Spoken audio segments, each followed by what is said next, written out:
Hi, how did I move to Australia, Melbourne after ACCA? Well, I get so many questions asked around this that how do I move abroad after ACCA? And I thought it would be best if I share my experience in a slightly longer video. I'll be honest, I started shooting with a smaller one, and then I thought there's more to be shared, and hence I have got a slightly longer video, but I'll make sure it's not too long. But before we start talking about my journey to Australia, I want to thank you all for all your love, all your support, all the feedback you've been giving me.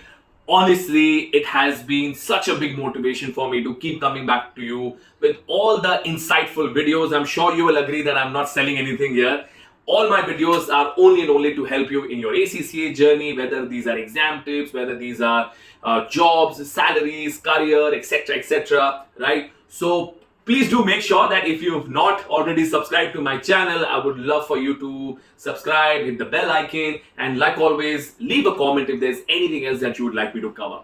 Alright, now moving back to the topic of today, which is how did I move to Australia?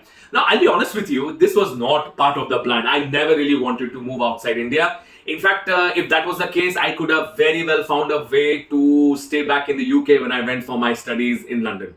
And this is way back in what, 2005, 6 and 7, right? So I came back from UK in 2008, and then I started my journey with EY and Soprasteria, and everything was really fine. I had a very good job. I was very happy with my career. I was doing extremely well. Couldn't complain. But you know how friends are, right? So one of my friends did suggest that why not, try move to Australia. They're looking for skilled people, and I, or at least the qualified accountants fell in that category, at least at that time.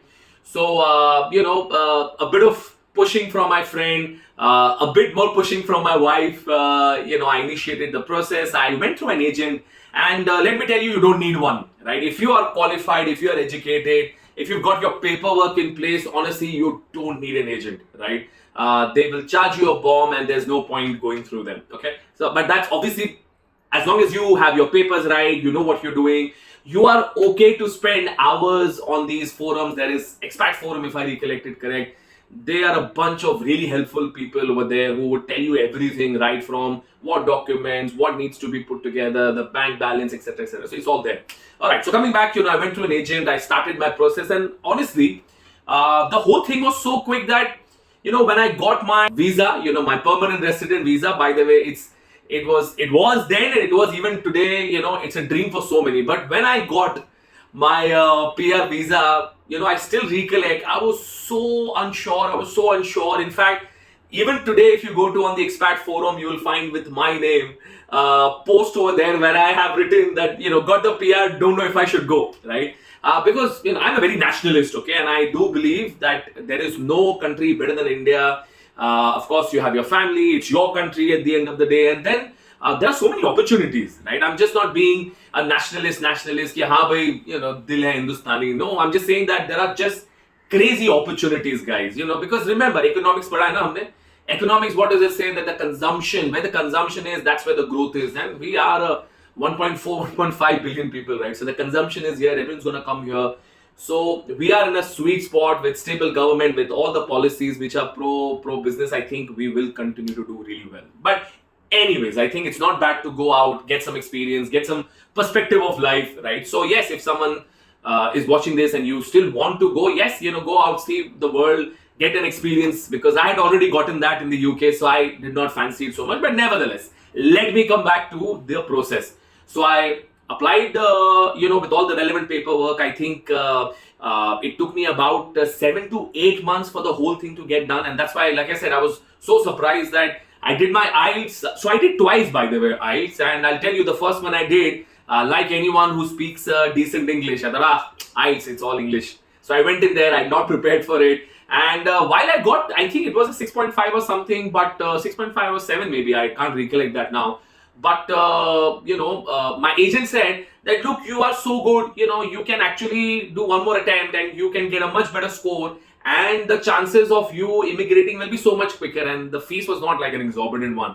So this time what I did was that I prepared for it a little bit. I watched that or heard that video, audio, whatever it was at the time.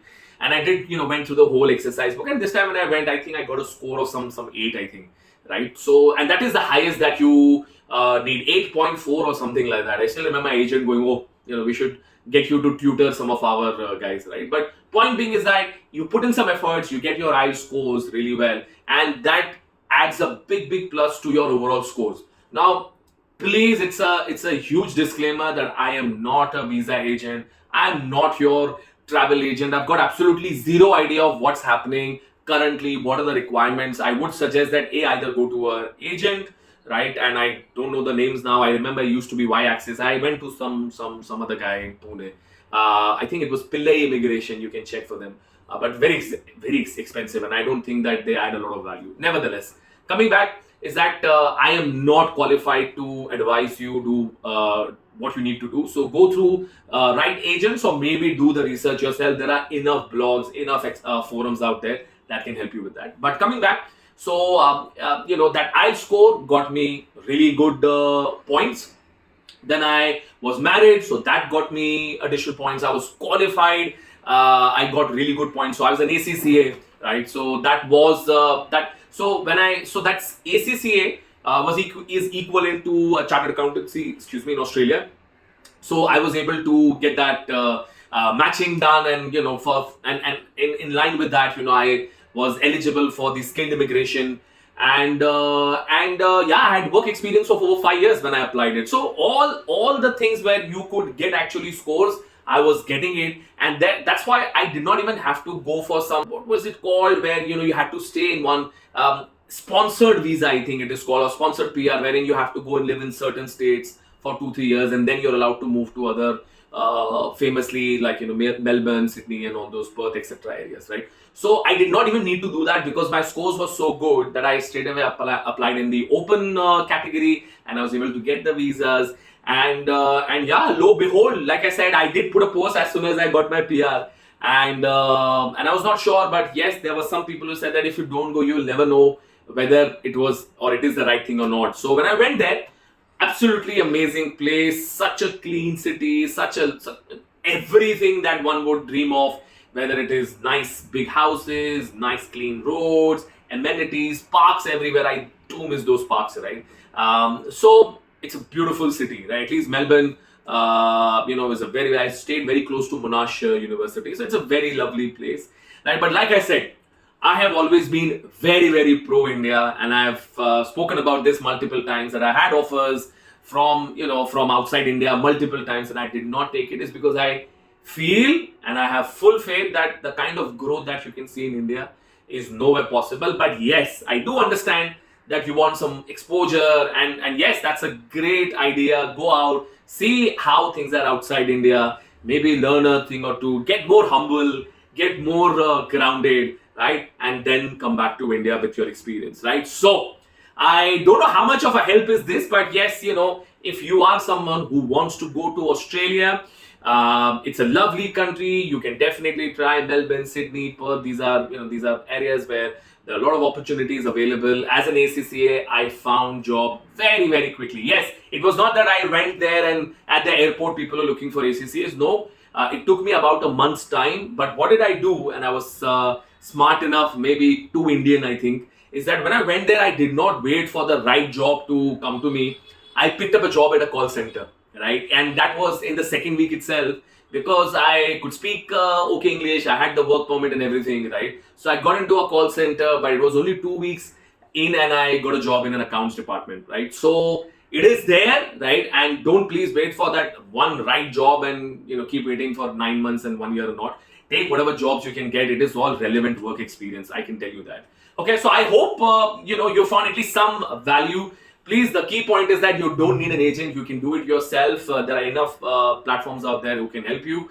And yeah, reach out to me if there's anything else that you think I can help you with. I hope you enjoyed the video. Do share it with your friends and family who are planning to go abroad. And like always, thank you so much. All the best. Bye-bye.